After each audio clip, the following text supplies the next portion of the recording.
আপনি যেদিন আমি চলে গেছি কিন্তু চাষি নাই পারবো না।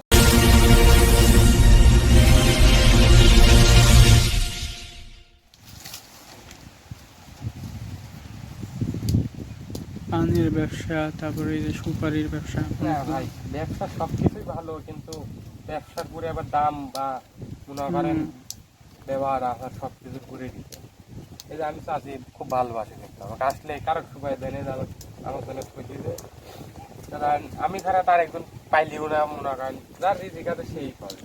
চাষি ধরেন কারক দেয় না, আমি আসলে কাকা আসলেও না থাকলেও আমার সেদিন কয়েছিল পাইলি না, আপনি যেদিন আমি চলে গেছি কিন্তু চাষি নাই পারবো না।